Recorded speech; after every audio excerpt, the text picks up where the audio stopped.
In 1963, a Turkish archaeologist broke through the sealed entrance of a cave near Ephesus. Inside, he found something that made his blood run cold. 7 ancient skeletons arranged in a perfect circle. Their bones pointed east, toward the rising sun, just as the legend predicted. But here's the problem.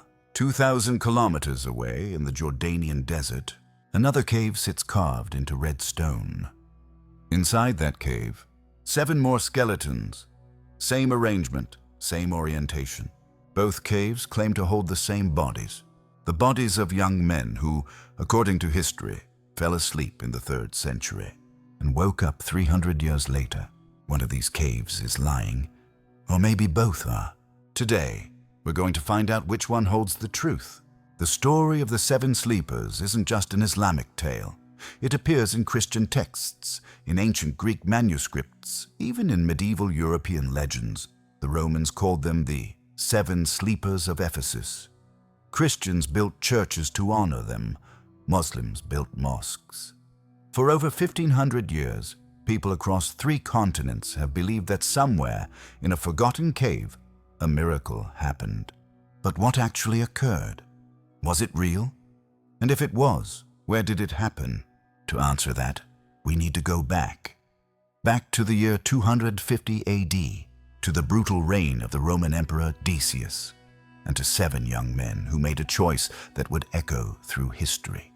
The Roman Empire is vast, powerful, unstoppable, but Emperor Decius has a problem. His empire is falling apart from within. Rebellions, economic collapse, plague. And he knows exactly who to blame: the Christians. These strange believers refuse to worship Roman gods. They refuse to make sacrifices at imperial temples. To Decius, they're traitors, enemies of the state. So he issues a decree. Every citizen must offer sacrifice to the Roman gods. Anyone who refuses will be executed.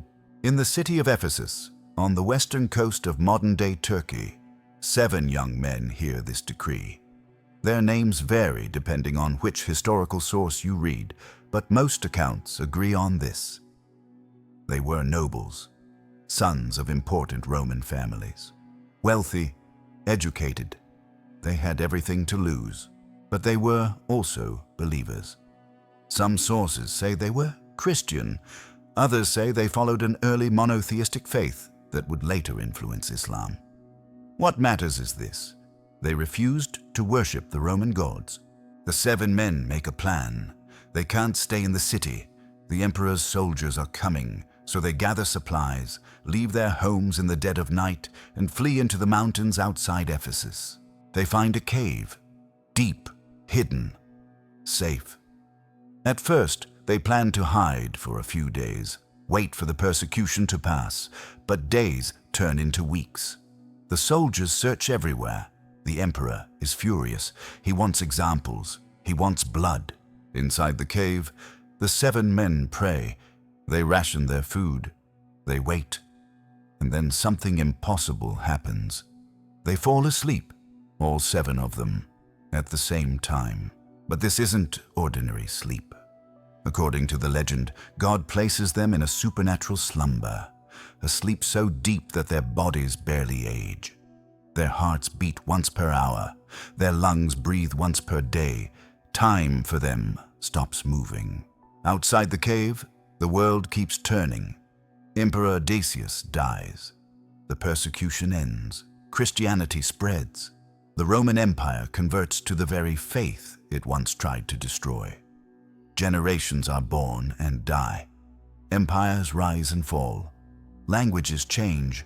Cities crumble. And inside the cave, 7 men sleep. The year is now 447 AD. Nearly 200 years have passed. Some accounts say 300. A local shepherd discovers the cave. He doesn't know its history. To him, it's just a good place to keep his sheep safe from wolves. He builds a wall across the entrance using loose stones. Inside, one of the 7 men wakes up. His name is Yemlicha in Islamic sources, Diomedes in Christian texts. He opens his eyes, stretches, looks around at his 6 companions, still sleeping peacefully. He assumes they've slept through the night. He's hungry, so he wakes one of his friends. They decide to go into the city to buy food. They still have their Roman coins, silver denarii from the reign of Decius. Yemlicha wraps his cloak around his head and walks toward Ephesus. But something is wrong. The road looks different, wider, paved with stones he doesn't recognize. When he reaches the city gates, he stops, frozen.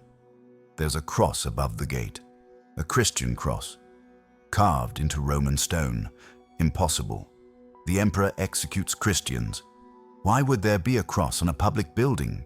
Confused, Yemlicha enters the city. Everything is wrong. The buildings are different. The clothes are different. The people speak Latin with an accent he's never heard. When he tries to buy bread with his coins, the baker looks at him like he's insane. "Where did you get this?" the baker demands.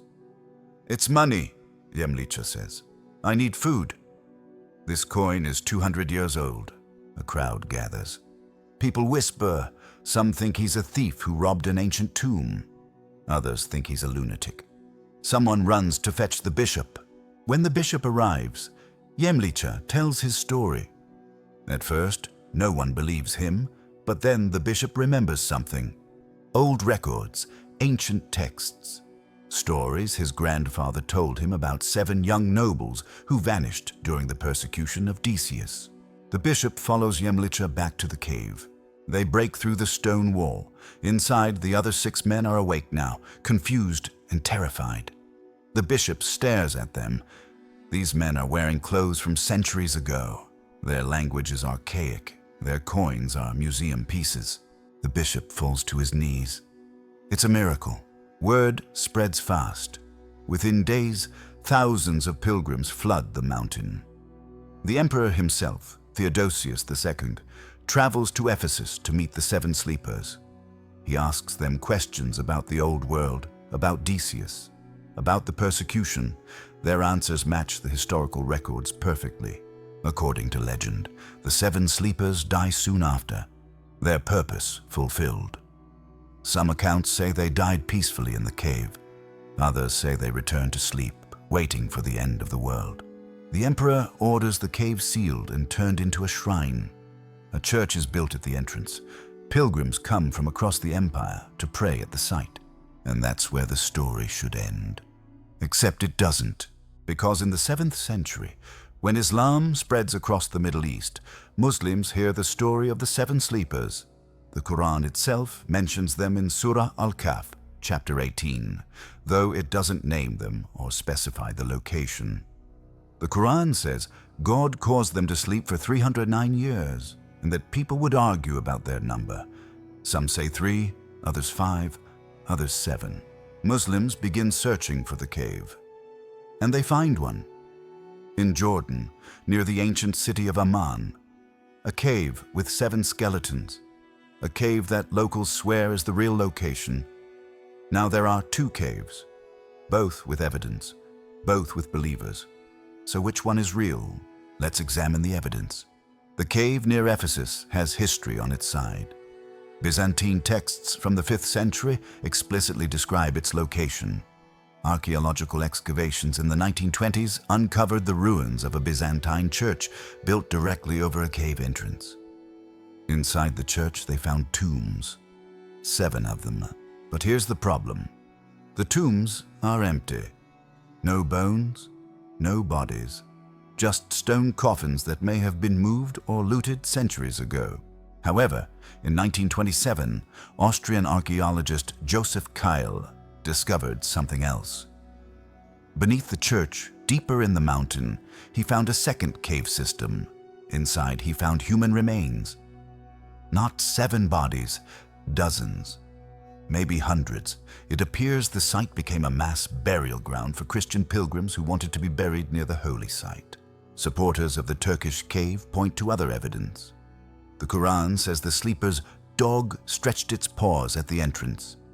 In the Ephesus cave complex, archaeologists found ancient dog bones near one of the entrances. The Quran also says the sun would rise and set without entering the cave directly, implying specific orientation. The Ephesus cave faces northeast. The morning sun would shine near it, but not directly into it. Strong evidence, but not conclusive. Now let's look at Jordan. In 1963, Jordanian scholar Rafik Dajani investigated a cave complex called al-Rakim, about 10 kilometers from Amman. Local Bedouins had called it the Cave of the Seven Sleepers for generations. When Dajani excavated, he found 7 tombs carved into the rock. And inside those tombs, 7 skeletons, still there, still arranged in a specific pattern. But it gets stranger. Dajani found coins near the bodies, Roman coins from the 3rd century, the era of Decius. He also found evidence of ancient Byzantine construction, walls, arches, a small prayer niche. This suggests the site was considered holy during the Byzantine period, just like Ephesus. The cave's orientation, almost identical to Ephesus, northeast facing. The sun rises near it but doesn't flood it with direct light. Supporters of the Jordanian cave argue that Ephesus was always the assumption because early Christian texts said so, but those texts were written by Romans who lived near Ephesus. They had no knowledge of distant Jordan. When Islam spread and Muslim scholars began investigating, they found evidence that pointed to Jordan instead. Modern scientists have tried to settle the debate. In 1998, a team of researchers from the Islamic University of Jordan examined the bones from al-Rakim. The skeletal analysis suggested the individuals died around the 3rd or 4th century, consistent with the timeline. But radiocarbon dating of ancient bones is notoriously unreliable, especially when they've been handled and reburied multiple times. The Turkish site, without intact remains, scientific analysis is impossible. Some researchers have proposed a third option. Maybe both caves are real. Maybe the legend merged 2 separate events. Maybe 2 groups of early believers fled persecution and hid in caves, one in Turkey, one in Jordan. Over centuries, their stories blended into one. Or maybe neither cave is real. Maybe the entire story is symbolic. A parable about faith, about resurrection, about the passage of time. Stand at the entrance of either cave today, and you'll feel it. That strange weight in the air, the silence of ancient stone, the sense that something important happened here, even if we can't prove exactly what. Thousands of pilgrims still visit both sites every year. They pray, they ask for blessings, they believe. The truth is, we may never know which cave, if any, held the 7 sleepers. The evidence is fragmentary. The sources are contradictory. Time has erased too much, but maybe that's not the point. The story of the 7 sleepers isn't really about a cave. It's about what happens when you choose your principles over your safety, when you risk everything for what you believe is right. Those 7 young men, real or legend, walked away from wealth, power, and comfort. They chose exile over compromise, and the world remembered them, not because of where they slept, but because of why they ran. 2 caves separated by 2,000 kilometers and 1,500 years of argument both claim the same truth, that faith leaves marks, physical marks, bones in the ground, stones arranged in circles, stories that refuse to die. You can visit Ephesus, you can visit Jordan, you can examine the bones, measure the angles of sunlight, debate the radiocarbon dates. But in the end, the real miracle isn't the sleep, it's the awakening, the realization that truth survives, that stories endure, that somewhere in the darkness of a forgotten cave, 7 men decided that some things are worth more than survival. And 2,000 years later, we're still trying to find where they made that choice.